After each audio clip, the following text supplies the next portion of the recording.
Abdul Karim Rabbani to send us something that is going to give benefit for me and for you and for anyone who is listening. He is our Shaykh, Alhamdulillah, Dunya and Akhirat. His Shaykh is the Sultan al-Awliya. Continues from there. We are pulling ourselves out from every kind of mess, every kind of fitna, every kind of misunderstanding, and we are continuing our way, just as we had always continued our way, with no changes, taking from those holy ones until the day that we die, inshallah rahman. We are not here to claim anything. We're here to do the work. Alhamdulillah. With their permission, our work load is getting heavier, and we are continuing with our work. We're not letting anyone to stop. What is our work?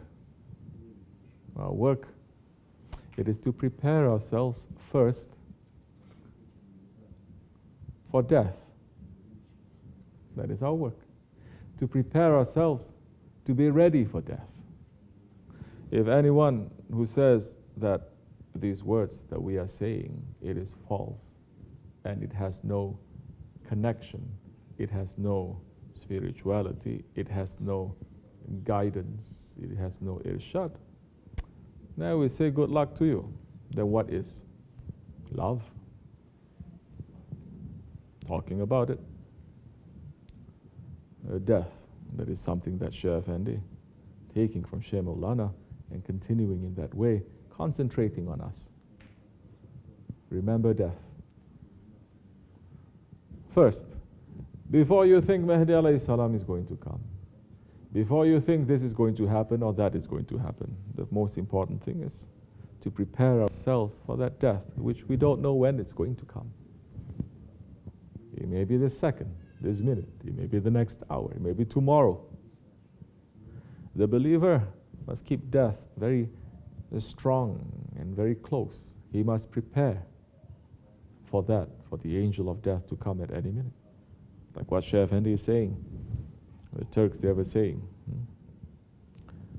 when you go to sleep, to know that death is under your pillow. It is so close to you. And when you wake up, to know that he's standing right in front of you.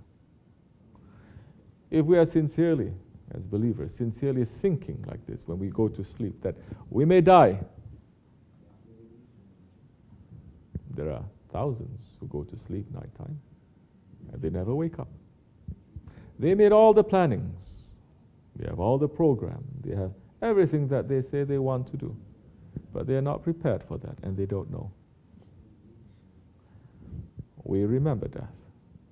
And we try to remember death often. Like the holy ones, they are saying, if you remember death 40 times a day and you die on that day, angel of death comes to visit you, you will not be questioned. You will die as a shaheed.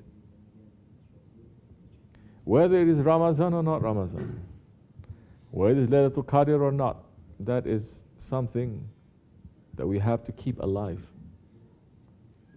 And as believers, as the murids of our Shaykh, night time, last thing that we do before we go to sleep is to make one sajda shukr, thanking Allah and asking Him for forgiveness and saying, believing and praying, making the dua that if it is good for us, for our lives to be taken tonight,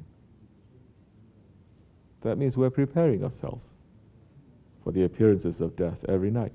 If it is good for us, for that life to continue to serve you, to serve Allah and His Prophet, to become better servants. And if a man is sincerely doing that, it's impossible that all these nonsense of this world is going to touch him. It's impossible he's going to have depression. Because that is a balance. You understand? That is the balance. The balance is knowing that as much as we are breathing in and we're breathing out, the one who is controlling our breath, we are not controlling our breath. There is someone who's controlling our breath. There is someone who's giving us that permission to take the breath in and permission to take the breath out.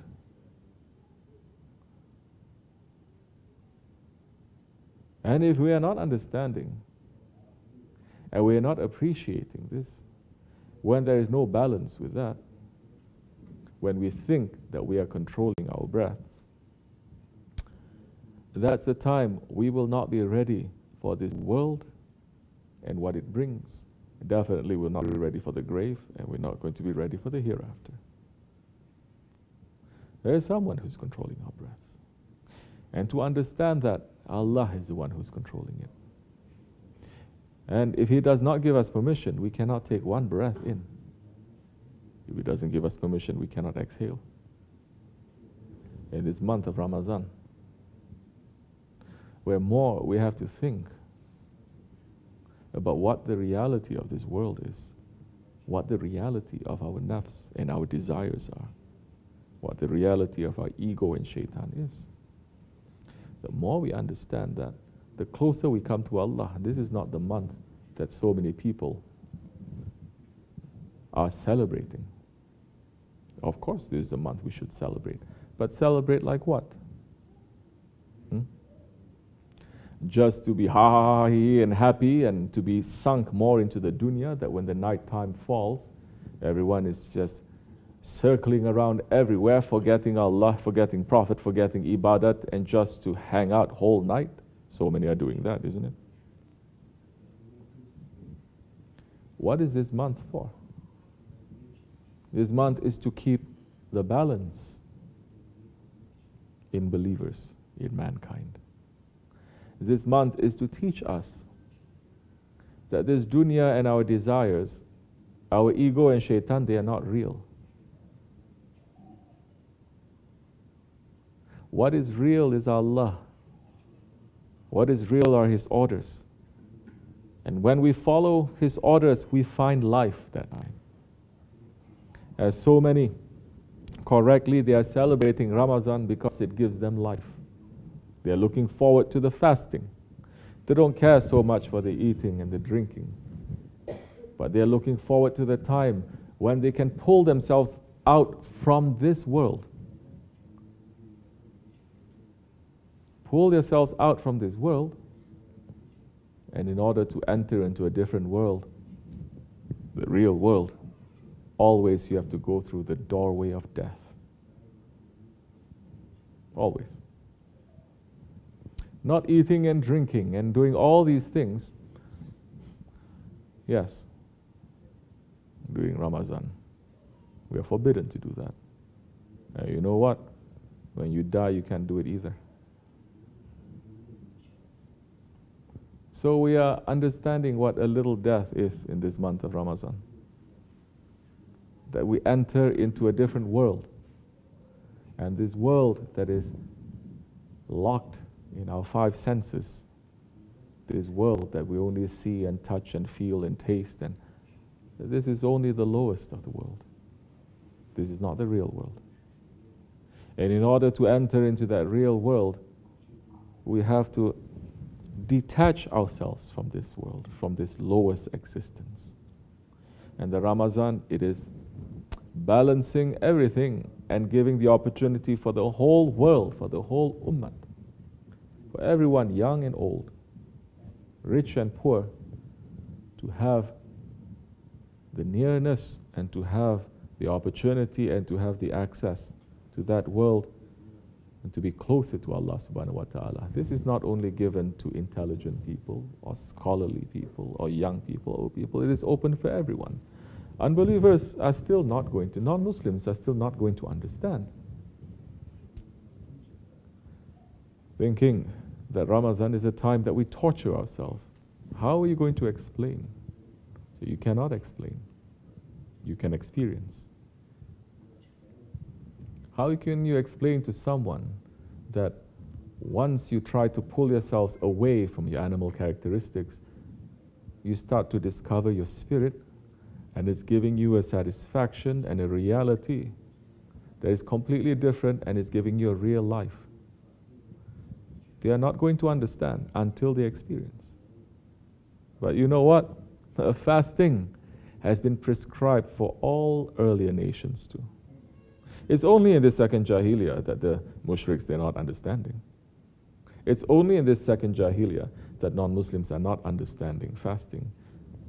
Allah is saying we have prescribed fasting for every generation, for every nation. To all earlier nations, they have fasting. Different way, different forms.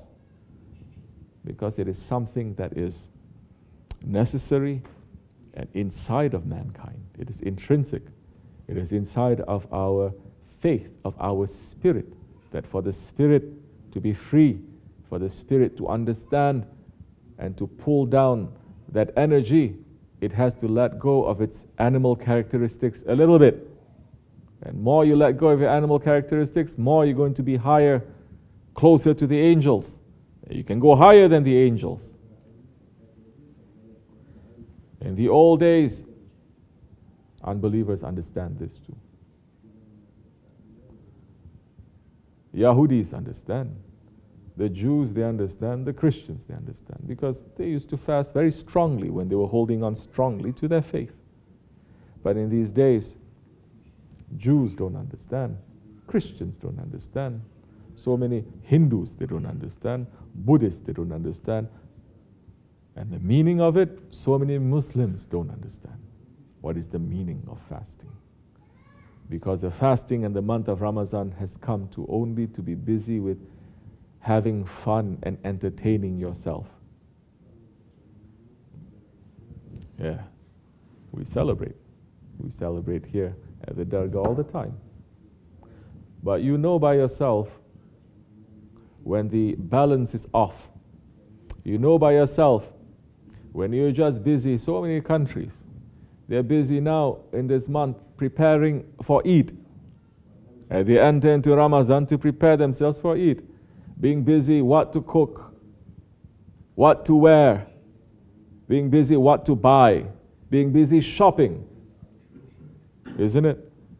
Yes, we should celebrate, we should wear new clothes, we should cook something special, but when it becomes extreme, when you pass your limit, that halal can become haram. When you pass your limit, the halal becomes haram. Water, it is halal, but you cannot drink it during the daytime in Ramazan. It is haram to you. You pass your limit. You say, I want to drink in the month of Ramazan. I don't care. Like so many foolish scholars, they are also advising, saying that it's okay, hours are very long. Prophet didn't know that there's going to be Muslims living in all these different parts of the world, that they're going to have such long daylight hours. So we're going to say, you can take sips of water here and there, or you can shorten it here and there, because one scholar is saying this. You're not understanding. You're calling yourself Ahl Sunnah. There has to be an ijma. At least there has to be an ijma. There has to be a consensus. Now there is no consensus. We're living in the life of selfishness and individualism, where every scholar is out there just to promote himself, not Islam. And one scholar saying something, he doesn't care if there is a consensus or not. He says, I am a mujtahid. I am the one who's going to make a fatwa. I'm free to do anything, to say anything that I want. So when they enter into that kind of mess, they enter into that kind of category that the Holy Prophet ﷺ saying, the Akhir Zaman scholars,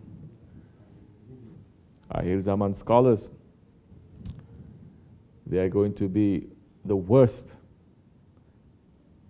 under the dome that Allah has created because of the fitna that they make, and the fitna is going to circle around and come back to them. And Hazrat Mahdi alayhi salam, one of the jobs that he's going to do, yes, one of the special jobs that he's going to do is he's going to come to this world and he's going to take his sword out and he's going to cut off the neck of 70,000 scholars of this nation. Those ones who are busy day and night just making confusion. This is not the month of confusion. This is a month where you have to be more balanced and more free to pull yourself out from the confusion. Find somewhere quiet. Think. and worship to your Lord.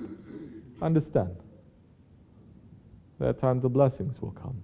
Understand that Allah subhanahu wa ta'ala, His Holy Prophet alayhi salatu wasalam,